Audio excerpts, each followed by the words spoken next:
বিসমিল্লাহির রহমানির রহিম। প্রিয় দেশবাসী, সবাইকে জানাই আমার সালাম। আসসালামু আলাইকুম। মহান আল্লাহর অশেষ মেহেরবানি আমাদের উপরে বর্ষিত হোক। পবিত্র মাহে রমজানে মহান আল্লাহর অশেষ মেহেরবানি আমাদের উপরে বর্ষিত হোক।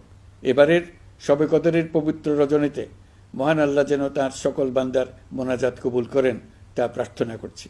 একই সঙ্গে পবিত্র ঈদে সকলকে জানাই ঈদ মোবারক।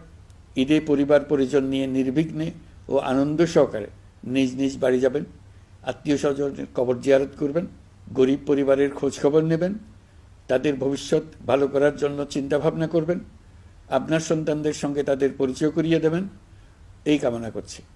ঈদের জামাতে দলমত নির্বিশেষে সবাই যেন পরাজিত শক্তির সকল প্ররোচনা সত্ত্বেও সুদৃঢ়ভাবে ঐক্যবদ্ধ থাকেন, সেজন্য আল্লাহর কাছে মোনাজাত করবেন, এই আহ্বান জানাচ্ছি। সকলের জীবন সার্থক হোক, আনন্দময় হোক। মহান আল্লাহ আমাদের সহায় হন। আল্লাহ হাফেজ। পয়গম্বর মুসা নবী আল্লাহর কাছে কথা বলার জন্য যাচ্ছে, এমনি একজন ধনী লোকের সাথে সাক্ষাৎ।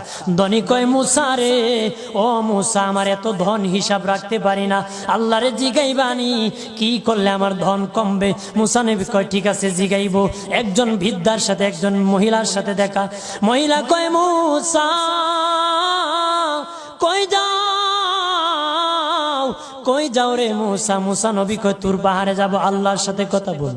মুসা রে, আল্লাহরে জিগাইবানি, আমি গরিব মানুষ, আমি ভালো কিছু কিনতে পারি না, ছেলে মেয়েকে ভালো কিছু খাওয়াইতে পারি না, ভাঙ্গা ঘর, এত গরিব, ভালো করে ঘর বানাইতে পারি না, আল্লাহরে জিগাইবানি কি করলে আমার উন্নতি হবে, ধনী হব, টাকা পয়সা হবে, আল্লাহরে জিগাইবানি।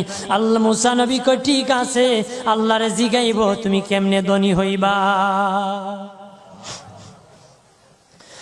আল্লাহ নবী মুসা নবী তিন রাস্তার মোড়ে যা দেখে একটা লোক বসে আছে, তার দুই হাত নাই, দুই পা নাই, দুই হাত নাই, দুই পা নাই।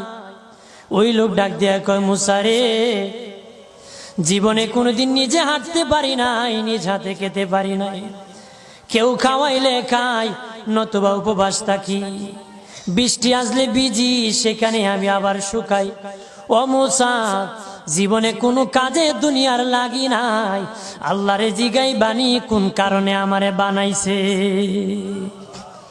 আল্লাহ কয়, জিগাই মনে। মুসা নবী কয়, আল্লাহরে তোর পাহাড়ে মুসা নবী, মুসা ছিল কালিমুল্লাহ, কথা বলার প্রেম ছিল, কথা বলতো।